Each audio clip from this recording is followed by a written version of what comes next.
Good evening again, everyone. My name is Dan Murphy. I am the manager for marketing and communications here with the Division of Pre-College and Undergraduate Programs. And we're excited to have you this evening to talk about our largest program, Summer at Brown. A general agenda for tonight's session. We're going to provide a very general overview of Brown's pre-college programs. I'll then introduce our two panelists who are going to share with you more information about Summer at Brown and the student life experience in the summer. And then we'll conclude with a live Q&A. Tonight's session will be recorded and uploaded to our website and our YouTube within about a week or so.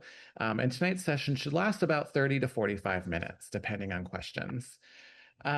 Closed captioning is available for everyone in attendance tonight. All you have to do is click on the CC button at the bottom of your screen. We will also have some QR codes on some of the slides this evening that you can scan to go to the relevant page on our website for more information. Please ask questions tonight. That's really the point of all of these webinars, is to allow you to learn a little bit more about us, but then also ask your questions to help you learn more about us. So you can submit questions using the Q&A chat function at the bottom of your screen. We have two program advisors with us this evening who are going to help answer questions behind the scenes, and we will also answer some of them live at the end of tonight's session. And just as a friendly reminder, all of tonight's information can be found on our website as well. Excuse me. So let's dive in. So Brown Pre-College, what is it? Each year, we welcome more than 6,000 high school students from over 70 countries, and this includes across all of the United States, who choose to spend part of their summer with us, whether that's here in Providence, Rhode Island, at locations around the world, or online. These students explore over 300 courses that are intentionally crafted to reflect the undergraduate open curriculum here at Brown. And the structure of our pre-college program reflects the freedoms and responsibilities that we believe are critically important parts of the college experience. So as a result, you'll balance the challenge of college-level academics with enriching social activities that are available whether you choose to study in person or online. Regardless of which program you're interested in, the first step in your Brown pre-college experience is completing our application. Our application is designed to mirror the common application, which is used by many colleges and universities. And so it'll actually help prepare you for that college application process, including adding transcripts and crafting an essay based on a unique writing prompt. Our summer 2026 application is now open. It opened on January 14th, so we're still pretty early in the process. And the deadline for submitting an application is Friday, May 8th. You can find our application checklist, which includes essay prompts, grade requirements, and everything else that you'll need to provide a completed application by clicking on the Apply button at the top of our website. You will also on that page find a video tutorial with step-by-step instructions on how to complete the application. So if you're like me and you're a visual learner and you want to see just what it looks like before you actually start it, that is a great resource for you as well. All of our admissions decisions are made on a rolling basis. So in most cases, admissions decisions are made within 15 business days of receiving a complete application. In order to participate, just a reminder, students must enroll in a course after being admitted. Being admitted does not necessarily mean you are enrolled in any particular course or academic program. You would actually then have to go in and actively enroll in a course. So that was just a general overview. Let's switch gears and dive a little bit deeper into our largest program, which is Summer at Brown. So tonight, I'm pleased to introduce our two guest speakers who will be providing this overview, Dr. Yolanda Davis, the Assistant Dean of Pre-College Programs, and Brittanny Connelly, the Director of Pre-College Student Life.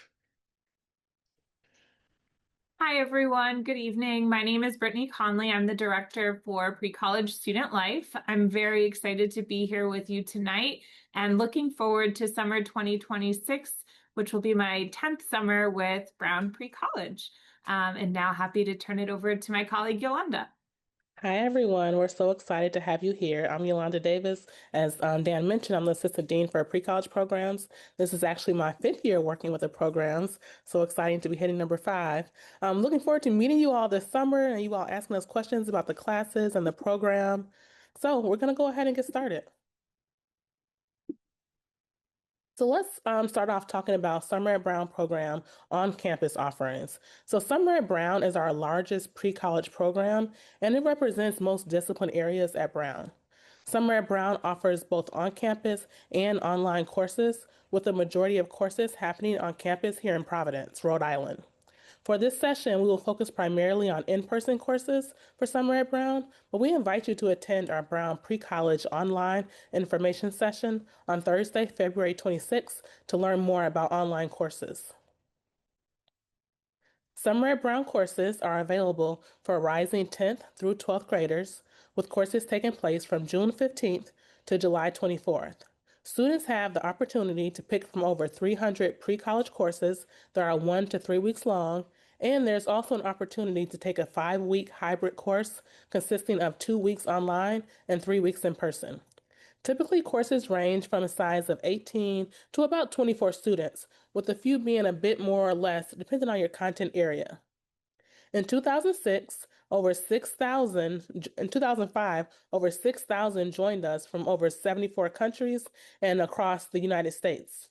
Every year, we see this number continue to grow as more students share their great impact that our pre-college program has had on them. What I find most exciting about the courses is that we have something for everyone, and students have the opportunity to learn from diverse instructors and classmates. With so many instructors and students from different locations, backgrounds, and interest areas, you'll join a community of people who bring broad and deep perspectives to learning together, and they do so while balancing rigor and fun. So, as you browse through the course catalog on the pre-college website, you'll notice we have such a variety of courses in different discipline areas, such as engineering and technology, medicine, business, economics, and legal studies, psychology, visual arts, and many more. For example, students may take a 1 week course in person about presenting yourself in words, where students will draft, workshop, and revise their own original personal essays, while also reading and analyzing published essays in class discussions. I enjoy stopping by classes to hear students as they're actively engaging in class discussions and group work, as well as just hearing about what they have learned during their individual study. Our curriculum truly emphasizes student-centered learning, and so having a diverse group of students and instructors really provides me an opportunity to see students challenge themselves as they think of new ways of approaching their learning and critically thinking about how their new insight impacts themselves and the world around them. Students get a taste of what college life and academics is all about as they enroll in courses from 1 to 3 weeks, and academics, they're 3 weeks long, without the pressure of formal grades and credit. Those students do have the opportunity to earn a certificate upon successful completion of their courses. Overall, students have a chance to meet people from all over the world, and many of their classmates will become lifelong friends. When students are ready to go off to college, they will be much more familiar and know what to expect. Students are, hold on a second. Students are truly in for life-changing learning experiences. When choosing an in-person course, think about your learning style and what commitments and flexibility you may need during the summer before choosing to take a course. On-campus courses provide students the opportunity to physically engage in person with other students and to meet their instructors, as well as explore the campus when they are not in class.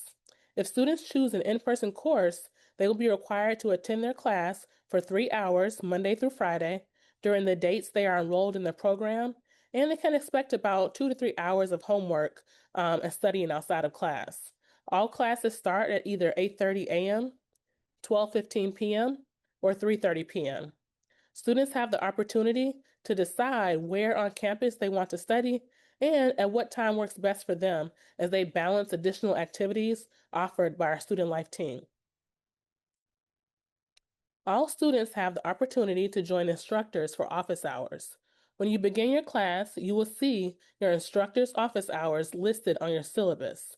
The instructor will inform you where the official office hours are located, whether it is on the main green, in the campus center, in your classroom, online, or somewhere else.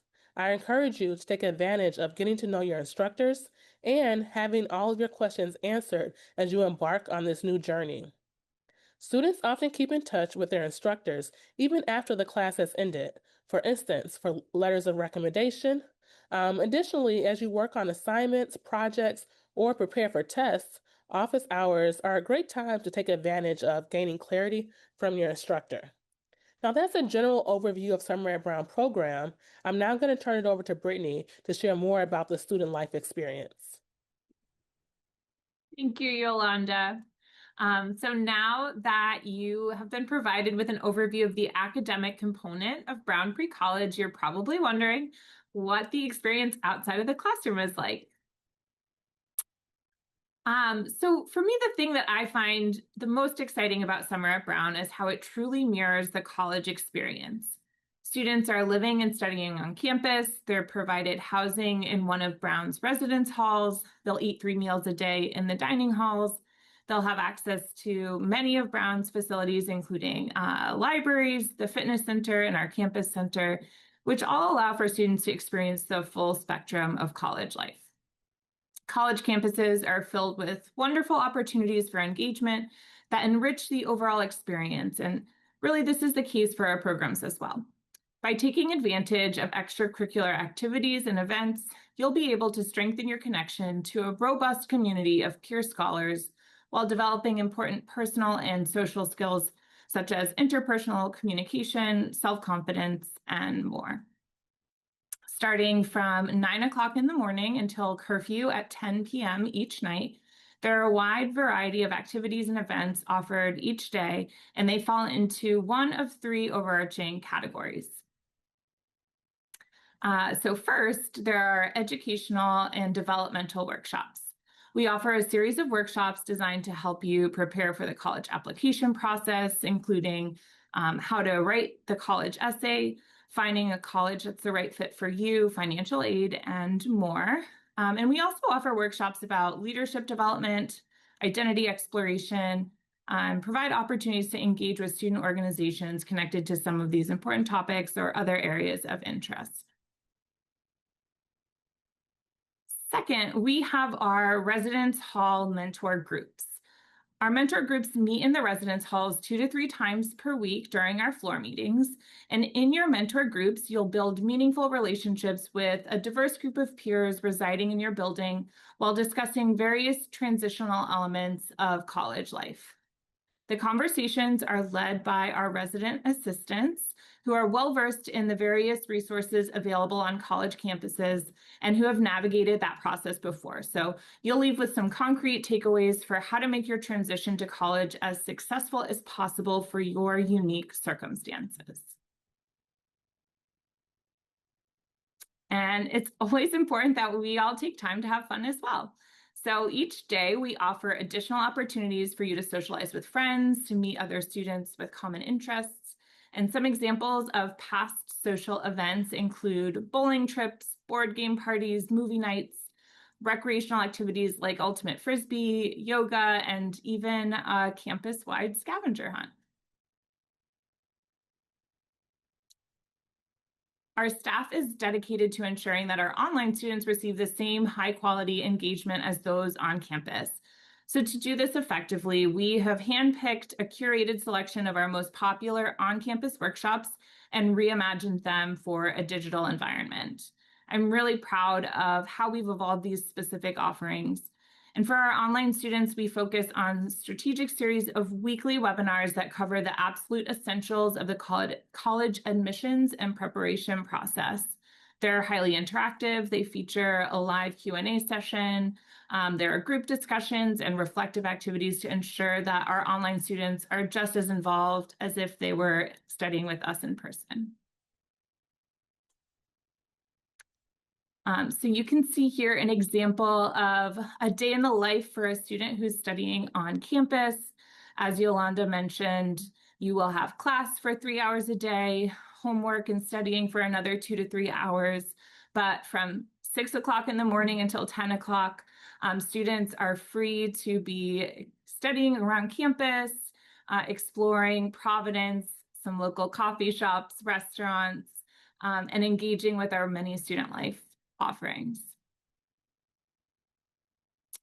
I encourage everyone to watch what a day in the life looks like from some of our students' perspectives, including both on-campus and online perspectives. So if you scan this QR code on the screen, you'll be able to see some of those videos. And I recommend watching a few to see each unique experience. Finally, we spent a lot of time communicating directly with students throughout the year via email. So your student is the primary point of contact for our communications. And this is really to prepare students for what to expect when applying to and enrolling in college and to take ownership of their engagement with us. So please make sure that they are checking their emails regularly. And once your student is accepted into the programs, we also highly recommend that you check in with your student and look at their student portal together so that you're all well prepared. And this will really help you as a parent or guardian to support and advocate for your student.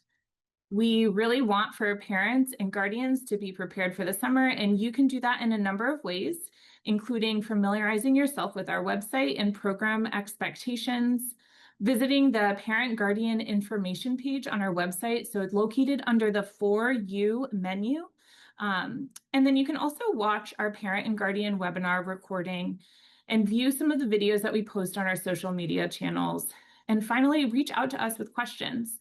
So this QR code here on the screen will take you to our parent guardian information page. We really look forward to interacting with you this summer and are happy to answer any questions that you have about the student life experience. Great. Thank you so much, Brittanny and Yolanda. So we are going to transition now to Q&A. I've seen quite a few questions come in and being answered behind the scenes. Please feel free to submit questions as we're going along. We also received questions when you registered, so we're going to start with some of those, and then we'll flip between those and questions as they come in. So first one, this one's for you, Yolanda. This was a very common question tonight, as well as pre-submitted, and also just in general, are there things a student should consider when choosing a course? Like any insights on that? And do courses have prerequisites? Yes, that's a great question. We get that question all the time. So when you're trying to choose a course, really think about what are you interested in high school? What are some things you want to further explore?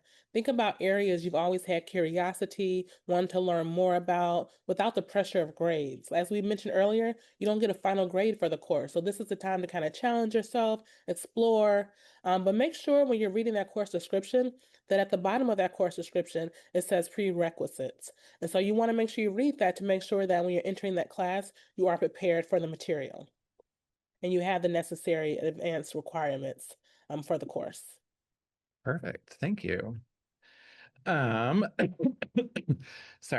Brittanny, this was pre-submitted, and I'm actually seeing this come up right now as people are submitting questions, is kind of like what do students do outside of class, but a little bit more specific. So for example, are there things for them to do on weekends? Are there off-campus excursions? And also, are they monitored all the time? Yes, that's an excellent question, or all of those are excellent questions. So many students do spend more than 1 week on campus. So similar to weekdays, there are a ton of options for students to remain engaged in our events and activities on the weekends. On the weekends, you'll also see the bulk of our off-campus excursions. We do have some on weekdays, but the majority of them happen on the weekends. So there are opportunities for students to head off campus to explore Providence in general, New England. We will accompany students on trips, and some of our past excursions that we've had have been up to Boston to go to the Museum of Science, to Block Island, the New England Aquarium, whale watching tours, and of course, being in the Ocean State, We offer plenty of trips to local beaches. But I do think that it is important for parents and students to be fully aware of the level of freedom and independence afforded to summer at Brown students. So it is our expectation that they will be capable of exhibiting the maturity and responsibility needed for a successful first year in college. And our staff are here to guide and support students and provide a safety net, but they are not going to be closely monitoring students at every moment throughout their day. Students are responsible for managing their own schedule. They're going to get themselves from place to place on campus without any assistance, ensure that they meet all of their academic expectations, like attending class and completing that out of classroom work, and then opting in to engage in the extracurricular offerings and taking advantage of all that the city of Providence and the state of Rhode Island have to offer. Students will have a consistent touch point with the residence hall staff each evening at curfew, and multiple times throughout the week, they'll have those residence hall mentor groups that I mentioned earlier. But outside of class time and curfew, students are free to be exploring on their own. So if they need additional support, of course, there's always student life staff ready to assist. But for the most part, they're navigating campus and their schedule independently. Great. So it sounds like they have freedom, but there are touch points and there are resources and staff available if help is needed. Exactly. Yes. Great. Brittany, a very common question coming in tonight, I've seen it multiple times, is can residential students who are living on campus, can they leave campus? Yes. So I just talked about like excursions and ways to leave campus with the program. But as I mentioned before, this is meant to reflect a typical college experience and help develop students' independence. So with that, traveling off campus is certainly a part of that experience. College Hill, which is the part of Providence where our campus is located, includes a lot of fun shops and restaurants that students like to frequent. Our students are also able to travel around the state of Rhode Island. And while that might seem like a lot, don't forget we're the smallest state. I think it's like 37 miles across. So it's not terribly large. But they can do that without explicit additional parent or guardian permission. So if students are looking to travel further, if they're looking to travel outside of the state of Rhode Island, they would need to have written parent or guardian permission in advance.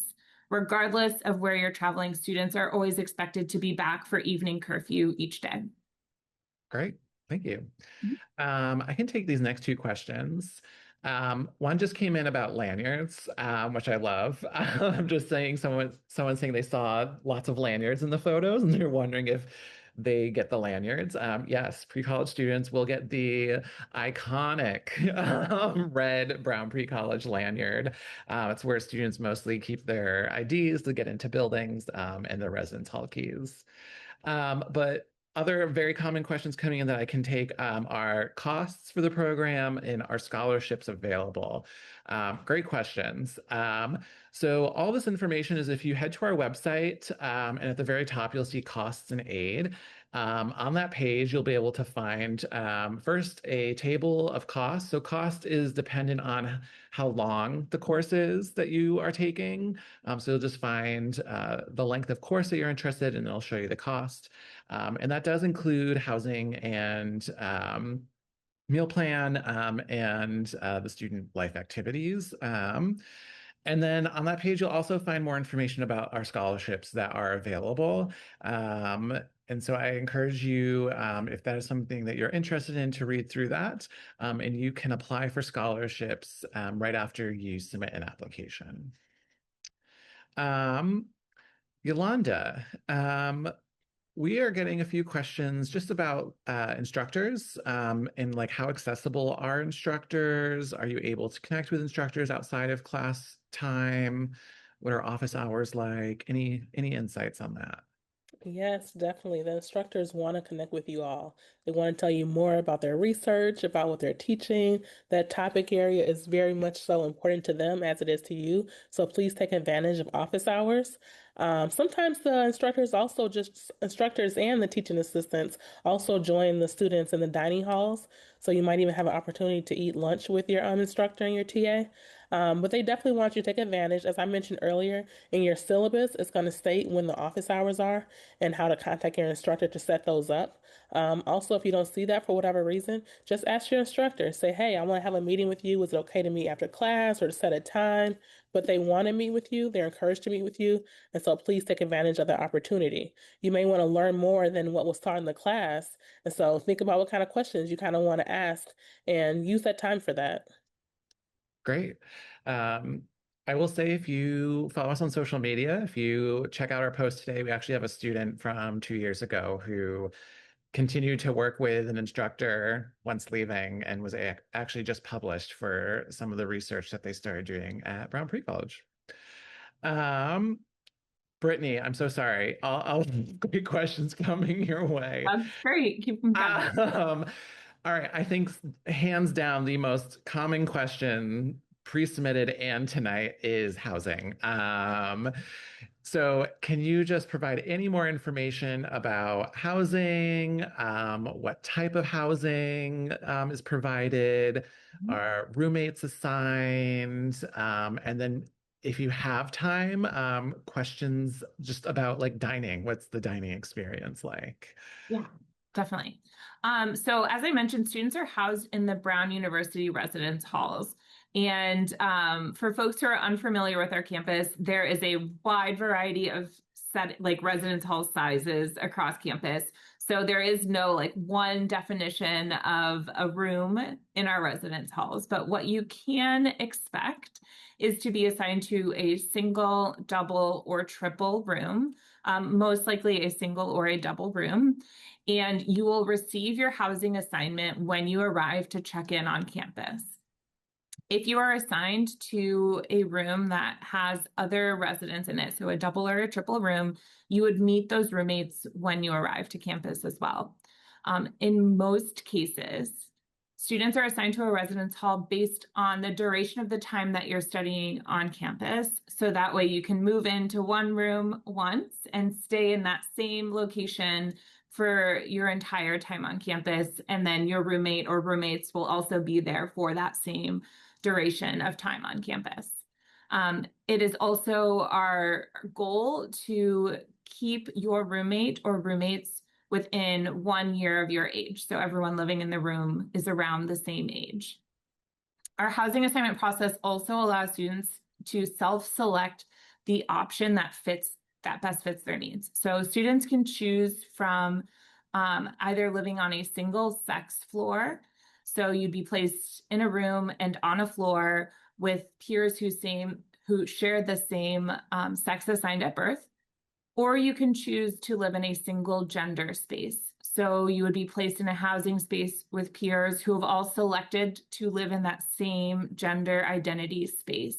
This may or may not match your sex assigned at birth.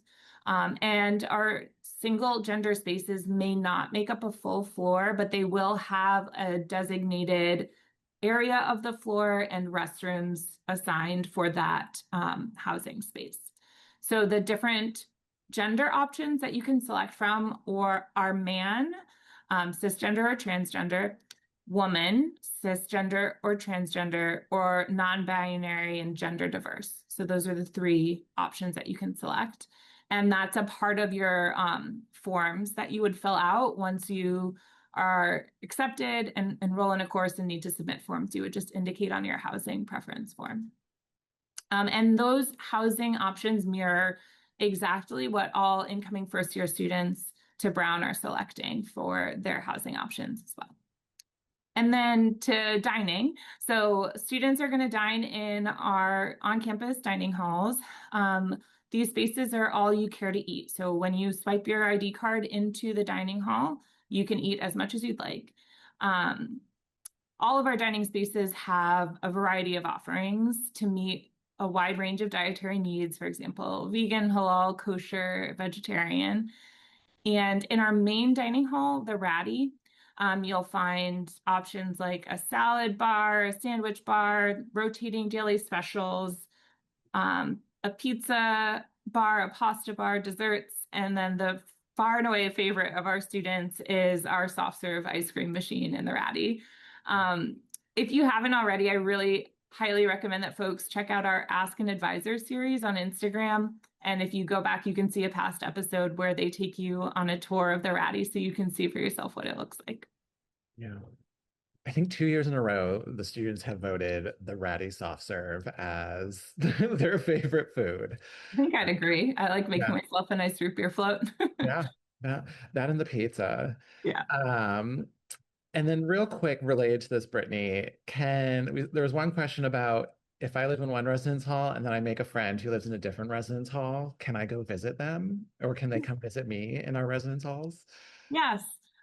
Yes, we would love that. We want you to make friends, not just stay in your room in your building. And so, like I said, students have the freedom to set their own schedule, decide how they spend their time. So you're welcome to go visit your friends in other residence halls. We just have everyone has curfew at 10 o'clock. So by 10 p.m., you need to be back in your residence hall where you've checked in face to face with our residential staff and you remain there for the remainder of the night. Yeah, great. Thank you. Yolanda, um, a few questions around courses and like, are courses already getting full? Any insights on that? Yes, we still have plenty courses available, but I do encourage you to look at our website. And if you're interested in a certain class, you may want to enroll earlier than later. And so each of our courses have about 18 to 24 on average as far as the class size. And so if you only see it listed once, then you're going to want to go ahead and start enrolling for that course. Our STEM and social sciences classes tend to enroll a little bit quicker, and our humanities a little bit slower.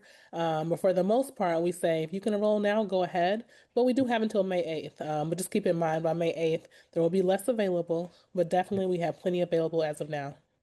Yeah, perfect. Um, Brittany, back to you again. How some like logistical questions essentially of like how do students arrive to campus? How do they get here for check-in, orientation, and for their program? Good question. So students are responsible for coordinating their own transportation to and from campus. We find that students take just about every mode of transportation available. Many folks drive, they fly into some of our local airports, so Boston or Providence. They may take a bus or a train. However it is that folks decide to get to campus, please be aware that you all are expected to coordinate all of those details on your own, as we are not able to provide any transportation services. It's also important to, when you're enrolling in classes, like note that check-ins are occurring on the Sunday, the day before your course starts. And check-in is only open from 9 a.m. until 1 p.m. on that Sunday. Students must arrive during that window of time. Early or late arrivals cannot be accommodated. So families should plan to like careful travel plans to ensure that they are able to check in on time. And especially for those who are traveling internationally, crossing the date line, please be sure to just confirm the timing of your arrival and departure plans to avoid any confusion or issues with being able to participate in your course. Great, thank you. Um, I can take this one. Very common question just across the board is like, do students take more than one course in the same session? And Yolanda, Brittany, please jump in if I say something wrong or anything. But in general, we recommend not taking more than one course at a time.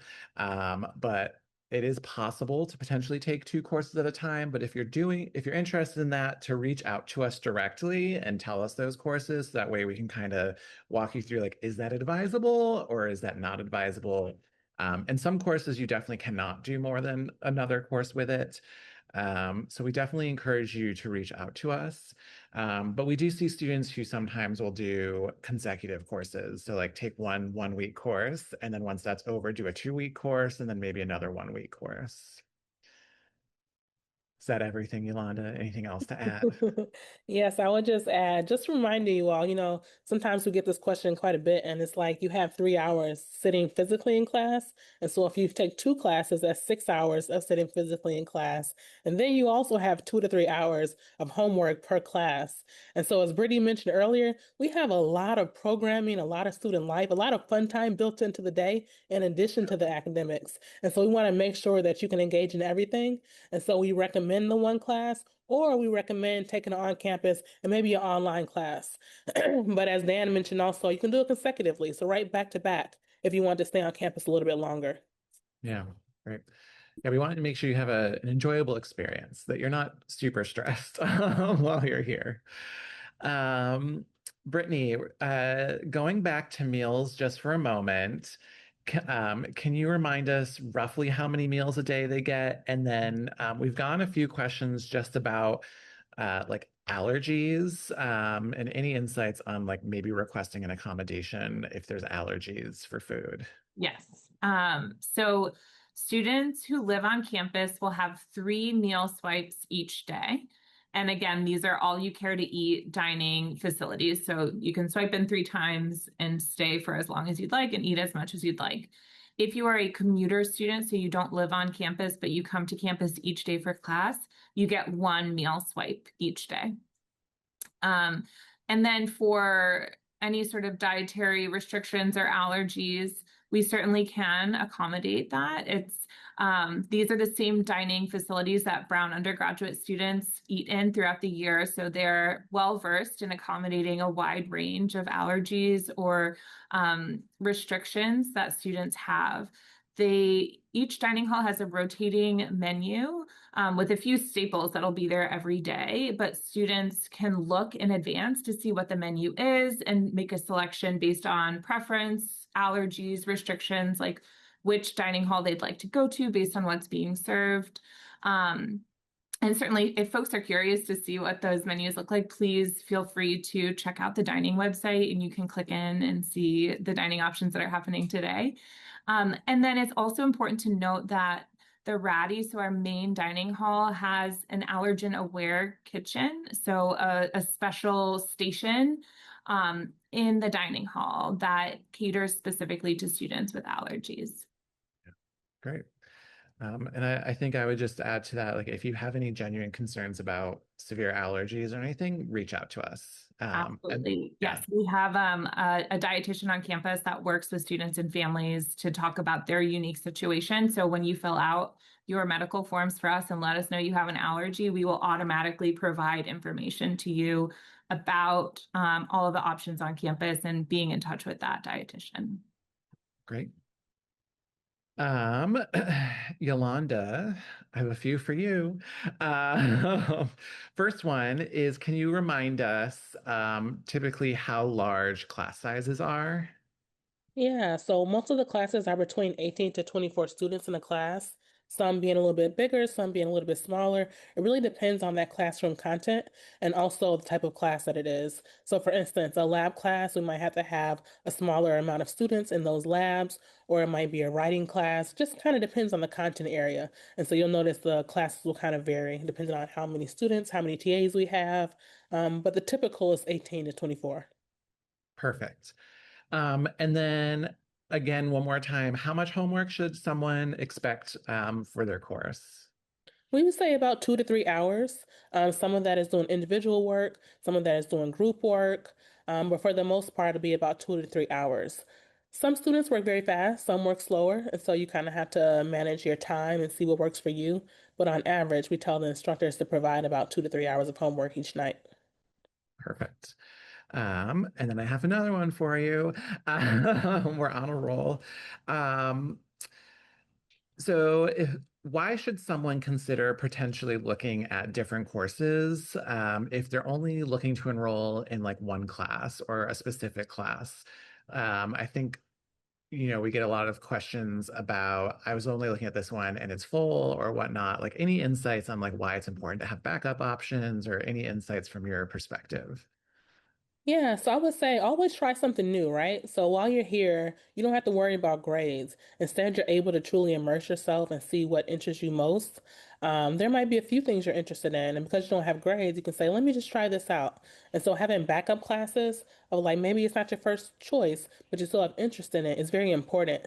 Some of our classes do fill up very quickly. For instance, our engineering courses or our law courses. Just kind of depends on the course. And so we always tell students, make sure you have a few backups just in case that one class you wanted isn't available. And if you really feel like I have to get into this course, again, as I told you earlier, go ahead and register now. Like it's open now. And so you can start registering to see if that's available. But I would suggest picking a top three and then again, signing up soon as possible so that you can secure your spot. As I said in the last question, some of the classes have 18 to 24, but some do have less, some do have more. So it just really depends on that course. Great. Thank you so much. Brittany, one more for you. I know that I saw a question about like RAs and things. Can you just talk a little bit about like who is there to support students while they're on campus?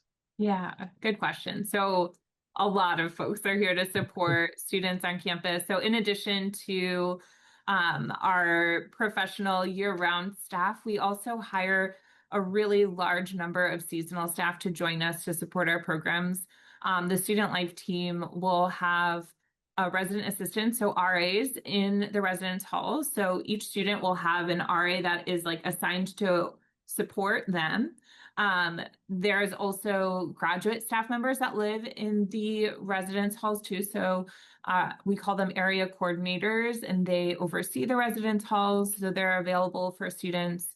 Outside of the residence education realm, we have a whole team of staff supporting our programming. So all of those events and activities happening on campus, and then an operational team supporting our housing operations as well. Outside of the student life seasonal folks, our program advisors, so the folks behind the scenes answering your Q&A questions right now. There is a whole team of folks who are available to meet with students in person, reply to emails and phone calls to help support students. Our program directors who are overseeing the academic components of the classes, my student life team, and then other campus partners. So our Department of Public Safety and Emergency Management, our health services folks, our dining folks. There's a lot of folks across campus who are here to support students. Yeah, great. So many people. So if when you're on campus or in the program online, right, if you have questions or concerns or anything, there's lots of people you can go to and tell them. And then I'm going to I just want to be mindful of time. I can take this last question. I was seeing some questions about like specifics of, do I need to bring linens and like what should I pack? And like, so great question. So our enrolled student information pages are actually now live on our website, which is under the For You tab on our page. But on there, you'll locate the program that you're enrolled in. So say it's Summer at Brown, and on there you'll see all the information that you need to prepare for coming to campus, including like a packing list. And if you forget this information, that's okay, because once you enroll in a course, you will get an email, typically within 2 weeks of enrolling, with that information as well. So keep an eye on your email. So we do have 3 more information sessions coming up. So far, all of our information sessions have been about our programs. And if you missed any prior to this, they are available on our website and our YouTube page now, all the recordings. But join us next week for more in-depth dive into our STEM and our course-based research experiences. I did see a few questions about our CREs tonight. And then the week after that, we'll be doing one specifically on our humanities and social sciences courses. And then February 26th, join us to talk a little bit more about online courses and the online experience as well. And then a lot of questions came in. Our program advisors behind the scenes tried to answer as many as humanly possible. But if for whatever reason we weren't able to answer your question tonight, please reach out to us. You can email us at precollege@brown.edu or give us a call. One of our 5 program advisors will respond to you. You will interact with a human. They are the encyclopedias of our division, and they can really answer any question. No question is too big or too small. And then lastly, if you don't already, follow us on social media at Brown Pre-College. This is where you'll get to see some student highlights, see those day in the life videos, and those tours of the Ratty, the dining hall that Brittanny had mentioned. We also have some insight videos of like what certain classes look like. So definitely follow us.